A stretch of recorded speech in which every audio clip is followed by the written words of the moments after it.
Ngiphinde futhi ngibingelele bazalwane egameni elihle leNkosi uJesu Kristu waseNazaretha. Siyambonga uNkulunkulu wethu. Siphinde futhi simdumise bazalwane. Siphilela yena. Siyakhuthazana ngezwi lakhe. Siyavuselelana, siyaqinisana. Siyahlanganyela entweni zonke. Ngicela kule video bazalwane ukuthi ke sibuke indaba izinsuku zokugcina. Ngaphansi kwesihloko esithi ayingozi ngani amabhizinisi nemisebenzi, jobs, ezinsukwini zokugcina. Inkosi uJesu ithi asidele konke, abantu bengakuboni lokho, izwe likhuthaza impumelelo, likhuthaza amabhizinisi, likhuthaza ukuqashwa, ukusebenza. Kunengozi kuphi, kunengozi ngani ensukwini zokugcina? Sizofunda izwi likaNkulunkulu bazalwane. NgokukaLuka chapter 17 siqala ukufunda kuverse 26 sigcine kuverse 30. Mhlambe isikhathi-ke masisavuma ngoba ngifisa abe made amavidiyo, sifunde isambulo 18 verse 23. Right. Njengokuba kwenzeka emihleni kaNowa, kuyakuba njalo nasemihleni yendodana yomuntu, indodana yomuntu uJesu Kristu. Babedla, bephuza, beganwa, bendiswa, beshadiswa ngokwemazi. Kwaze kwafika usuku uNowa angena ngalo emkhunjini. Kwafika uzamcolo wababhubhisa bonke. Bazalwane, sizosizana singabantwana bakaNkulunkulu, sizosizana singumbuso kaNkulunkulu, sizosizana siyisizwe esikhethiweyo sikaNkulunkulu, siwuhlanga olukhethiweyo, singubupristi, singubupristi bobukhosi, ubukhosi basezulwini. Sizosizana bazalwane, siqaphelisane ingozi ekhona ensukwini zokugcina. Inkosi uJesu efundisa la, ikhuluma ngento eyaziyo ngoba uJesu ubekhona umhlaba ungakasekeli, uNkulunkulu, konke kwavela ngaye. Uyazi indaba kazamcolo, uyazi ukubhubha komhlaba, kubhujiswa umhlaba ngozamcolo, uJesu uyazi. Khona lapho uJesu khona incwadini kaJohane, ngisazi chapter 8 nombani lapho ethi u-Abrahama before azalwe uthi I am, uthi nginguye. Igama elithi I am igama likaBaba uNkulunkulu, simtholile lapha okuseduze uNkulunkulu ekhuluma noMoses. Makufuneka yokhipha abantwana baIsrael eGibhithe ukuthi obatshela ukuthi u-I am uthi. Uma ufunda uJohn chapter 8 verse 58 mangaphosisi, uJesu lapho futhi uthini? Uthi I am. So uJesu uNkulunkulu uJesu. So ukhuluma ngento eyaziyo uJesu. Uthi njengokuba kwenzeka emhleni kaNowa, wayekhona. Uyena phela oyilethile judgment, uNkulunkulu ekuNkulunkulu. Kuyakuba njalo nasemhleni endodana yomuntu, uyasixwayisa. Ngamanye amazwi, lento esiyenzile nobaba, lento engiyenzile ngiyikubaba, lento ubaba yenzile kimi, sabhubhisa umhlaba ngozamcolo bafa bonke abantu ngesikhathi sikaNowa, into ezokwenzeka futhi. Ngoba ubukhuni benhliziyo zabantu busenjalo namanje. Abaphenduka abantu, abashintsha abantu. Nansi into eyayibenza ukuthi babe lukhuni bangaphenduki, bangashintshi. Babedla, bephuza, beganwa, bendiswa, kwaze kwafika usuku uNowa angena ngalo emkhunjini. Baxwayiswa abantu ukuthi umhlaba uzobhujiswa, banaka ukudla, banaka ukuphuza, akusona isona ukudla. Kodwa kungcono ukuthi uzinikele kuJesu, uvume uJesu, uyinikele embusweni kaNkulunkulu ngokupheleleyo, ube yisizwe sikaNkulunkulu. Ilona cebo likaNkulunkulu lelo, ufuna abantu abazoba isizwe sakhe emhlabeni. Uvume intando kaNkulunkulu, then bese uyaphepha, ube safe. Ube sohlangothini oluphephileyo. Uma udla awuphileli ukudla kodwa udlela ukuthi uphile, awuphuzeli, awuphileli ukuphuza, uphuza ngoba kunesidingo, umzimba wakho udinga amanzi. Babe beganwa, then usho ukuthi abesilisa babethatha abesifazane bendiswa abesifazane babeganiselwa abesilisa kwaze kwafika usuku uNoah angena ngalo emkhunjini. Izinto lezi abantu ezazibabambile beyijabulela kumnandi kuphilwa emhlabeni. Uma kuxwayisa ukuthi isikhathi siphelile phendukani uNkulunkulu uzophuphisa umhlaba, uNoah exwayisa babengamnaki abantu. Uyabamajina nje abantu becelebrate omalokhuzana honeymoon babo. Uyabacabanga abantu behlangana benza imicimbi bedla bephuza. Right, kwafika uZamcolo wababhubhisa bonke. Verse 28, kanjalo njengokuba kwenzeka nasemhleni kaLothi. Again futhi uNkulunkulu mayithumela iy'ngelosi ukuthi ziyotshela uLuthi ukuthi-ke iSodoma neGomora liyabhujiswa. Phumani lana ngiyabhujiswa manje isikhathi siphelile. Abantu abanakanga abantu. Babedla, bephuza, bethenga, bethengisa, betshala, bakha. Lana sekuveze olunye uhlangothi-ke lana into eyayibamba abantu ngesikhathi sokubhujiswa kweSodoma neGomora esikhathini sikaLothi.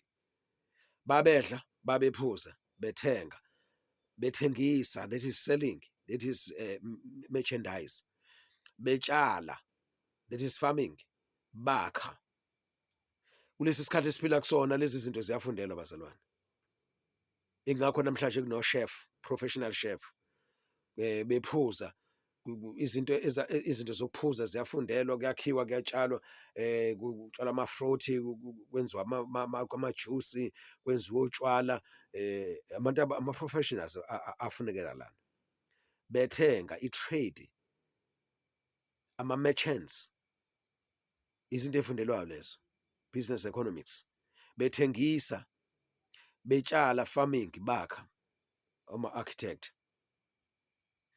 Kepha ngosuku uLothi aphuma ngalo eSodoma lana umlilo, instead ukuthi kunamanzi kunemvula, lana kwehla umlilo wana lana it rained, umlilo, lana umlilo nesibabule kuvela ezulwini kwababhubhisa bonke. Verse 30-ke, kuyakuba njalo ngosuku eyakwambulwa ngalo indodana yomuntu. Sihleli kanje bazalwane, sibona abantu bayayijabulisa ngezinto eziningi, babhizi abantu bafuna imali, bafuna impumelelo, abantu bafuna imisebenzi, bafuna amabhizinisi, inhloso enkulu yabo bafuna ukwenza izinto ey'jabulisa bona enyameni. Bafuna ukuthenga izinto abay'thandayo, bafisa ukudla into abayithandayo, bafisa ukuphuza into abayithandayo ey'ndaweni abathanda kuzo. Abanye bayafisa ukushada, kubona abashadi ngoba ukushada kuyintando kaNkulunkulu, kodwa kubona abashada ngoba ukushada kuyi-status and bashadela ama-benefit athile. Abanye inhloso zabo ukuthi uma umuntu eseshadile uzothola i-share kulo muntu ashade naye. Kuningi abantu abakushadelayo. Uthi-ke inkosi uJesu-ke wabhujisa umhlaba ngesikhathi sikaNoah, wabhujiswa futhi iSodoma neGomora ngesikhathi sikaLothi. Uthi-ke indodana yomuntu isezokwambulwa. Same thing is gonna happen. Kuzophinde futhi kube kanjalo futhi uverse 30. Iyakuba njalo ngosuku eyakwambulwa ngalo indodana yomuntu. Then verse 31, ngalolo suku oyakuba phezu kwendlu, impahla yakhe esendlini kangehli ukuyithatha. Okay, asigcine verse 30 bazalwane. Right, bese sifunda isambulo mhlambe chapter bani? Isambulo chapter 18 verse 23. Uthini verse 23? Nokukhanya kwesibani akusoze kwaphinda kukhanye phakathi kwakho, nezwi lomnyeni nelomlobokazi alisoze labuye lizwakale phakathi kwakho, ngokuba izizwe zonke zidukisiwe ngokuthakatha kwakho.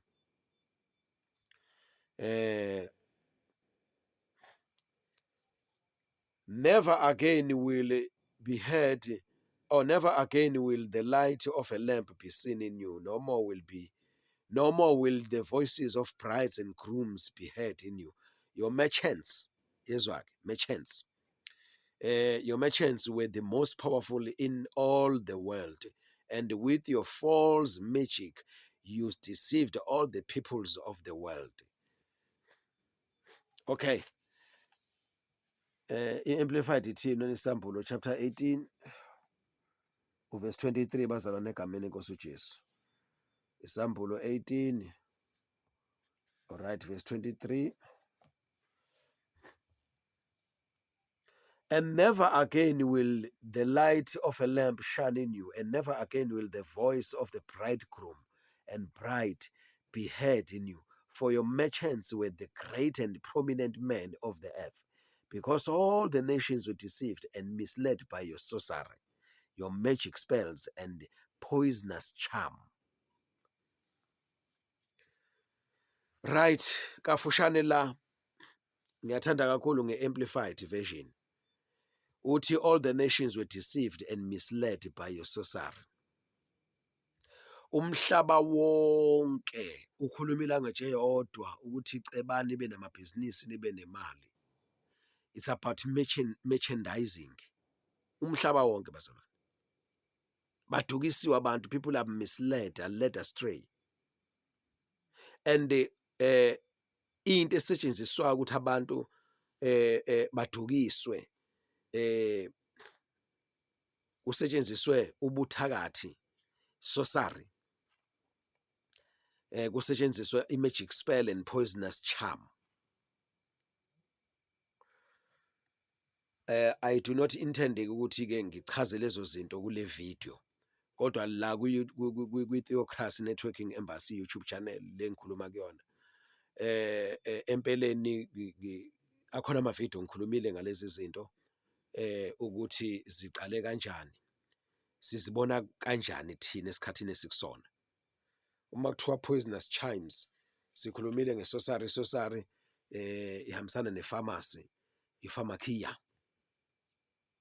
Lapho sesikhuluma ngebhedlela, sesikhuluma ngama-drugs, amaphilisi anikezwa abantu kodwa futhi ayingozi, so dangerous.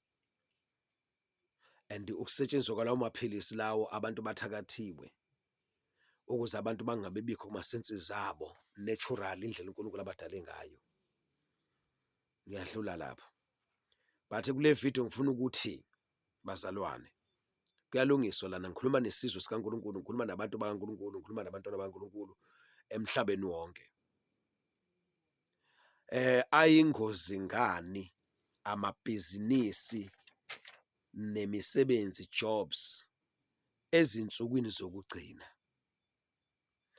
Ayingozi ngoba azobenza abantu banake wona, banake khona, bangakwazi ukulungela ukuthi mabefa bayizulwini, bangakwazi ukulungela ukuthi uJesu mayibuya ezolanda ibandla, uJesu abafice be-ready laba bantu. And laba bantu bafuna amabhizinisi, abaneliswa, ba-greedy, and ngenxa ye-greediness yabo abasekho kuma-senses abo. Ukwenza i-corruption sekwaba yinorm kubo, sekwaba impilo emukelekile, ejwayelekile, sekwaba istandard sokuphila. Uma wena uthi ufuna ukuthola ibhizinisi ngendlela e-right bayakuhleka, uvelaphi lona? Ufuna kube ne-connection abantu abathile.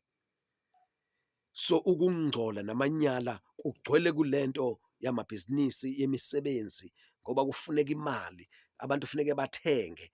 uLuka 17 esufundile from 26 to 30, funeke bathenge abantu, funeke bashade abantu, imishado engama-show off eminingi yayo. Kuningi abantu abafuna ukwenza, bafuna ukwakha izindlu, bathenga ama-property, yonke lento idinga imali. Now they are being poisoned, these people. Labantu bathakathiwe kusetshenziswe a poisonous charm, eyiwayini lokweduka, imfundiso yesystem yeBhabhiloni igcwele engqondweni zabo, balawula, bakhontrolwa yiyo, abakwazi ukuzicabangela ngokwabo, abayibona impilo ngaphandle kwalento abatshelwe yona yokuthi kumele bacebe, bathole imali, bafuna imali at all cost. Abanye baze babulala amalunga emndeni ngoba befuna le mali, bathenga iy'nkabi, bachitha igazi. Nalaba abathengiwe bayavuma ukuthi boyobulala ngoba bafuna imali. Yile nto izobe yenzeka ey'nsukwini zokugcina. Njengoba ngikhuluma nje abayinaki abantu le nto abayifuni, kodwa uma kungaqhamuka umuntu akhulume ukuthi iyiphi indlela yokwenza ukuthi imali uyithole kalula, yiphi indlela ongenza ukuthi uthole amabhizinisi kalula, into zakho y'phumelele kahle. Mase kuqhamuka umuntu azokhuluma kanjalo, athi mase wenza ukuthi uye endaweni ethile, ungaba yibhiliyoniya manje. Ungabona le video ukuthi ingaba nama-viewers amangaki. But ngoba ngizokhuluma ngento ezosiza bona abantu ekuphileni okuphakade, abayezwa. Into eyenza ukuthi bangezwa is because they are being hypnotized. Bathakathiwe laba bantu. So-ke ayingozi ngani amabhizinisi nemisebenzi ezinsukwini zokugcina? Ayingozi ngoba abantu, the greatest man, lisho njalo lena i-Amplified ithi, all the nations were deceived. Makuthiwa all the nations including South Africa, all African countries, all Asian countries, all European countries, all American countries, South or North America, all Australian countries, all the nations of the earth were deceived and misled by your sorcery.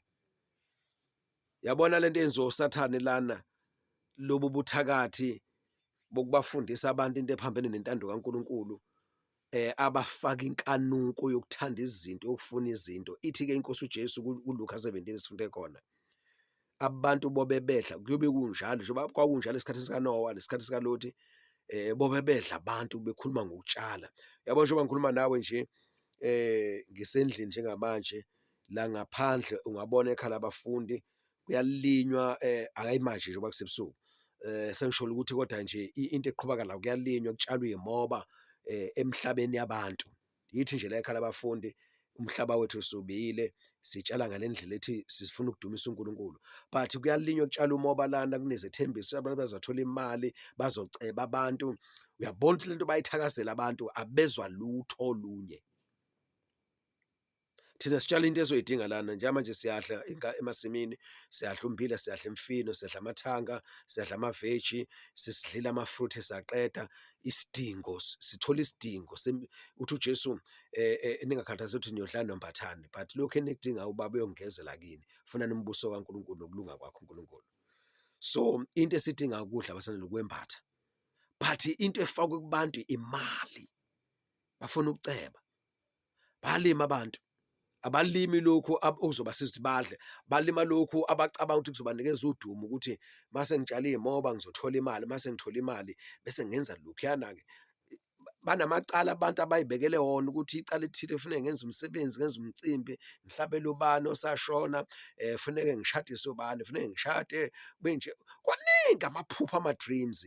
Leyo nto leyo-ke idalwa ubuthakathi obuqhamuka ngalaba bantu abaphethe le ngcebo yomhlaba. Njengoba kulinywa njena kududulwa amahlathi la ey'ndaweni zabantu, kufakwa ogandaganda, ungayibona imali ukuthi lo msebenzi imali enkulu ephume lana. Iphumaphi leyo mali? Yiwo lama-merchants of the world alawula umhlaba wonke. So manje bazofaka lo moya kubantu, abantu badakiwe, abantu bathakathiwe, abantu abekho engqondweni zabo. Ukuze kufezeke lento uJesu ayiprofethile, or uJesu wayiprofetha lento, wayebabona abantu ukuthi ey'nsukwini zokugcina bazobe benje. UJesu uyothi mayambulwa, uyombula uJesu abantu benaka izinto zaleli zwe, bengazenzi, benziwa ukuthi bathakathiwe, kodwa yibo abavumile ukuthi bathakatheke ngoba benqaba uJesu Kristu indodana kaNkulunkulu. uNkulunkulu akhulume ngaye ey'nsukwini zokugcina, but abantu bafuna ukukhuluma okuningi kwabantu. Ayingozi-ke amabhizinisi ey'nsukwini zokugcina.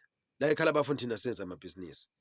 asenze ibhizinisi esikwenzayo. Yes, we are in the business, like sisemsebenzini business, umsebenzi sisemsebenzini kaNkulunkulu, esikwenzayo siyadumisa uNkulunkulu, sikhonza uNkulunkulu, sikhonza ibandla likaNkulunkulu, sisebenzela umbuso kaNkulunkulu, ukuthi lokho esikutholayo siyashera, siyahlanganyela embusweni kaNkulunkulu, a social based development. Masithi social based development yinto esiyenzayo engama project kodwa for people, not for me, not for individuals, not for certain people, yabona. But kwi secular world umuntu ocebile ufuna ukuthatha konke kwabanye ayicabangele yena, acebe kakhulu, kube negap enkulu phakathi. That is the spirit esikhona la ezweni. So yonke lo mpilo leyo yobenza abantu ukuthi-ke uJesu mayefika basale ohluthweni, or labo bantu labo baye kulahlweni ngaphakathi makufika usuku lokufa. Abayosala ohluthweni baqhubeke baphilele emhlabeni, uJesu usazobuya ezomisa umbuso emhlabeni ka-1000 years, esebuya nalabade bahluthile. Uyofika axoshe bonke abakhona emhlabeni, ngoba isezokwambula indodana yomuntu. Siyabonga egameni likaJesu, amen.